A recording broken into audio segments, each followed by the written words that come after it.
Hello,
good afternoon.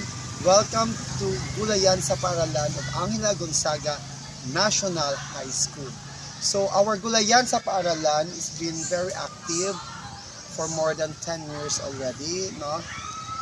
The purpose of our Gulayan sa Paaralan is to help feed our children, especially who are under malnourished and severely stunted. So the Gulayan sa Paaralan, no, it's been very important in the school for the children. No?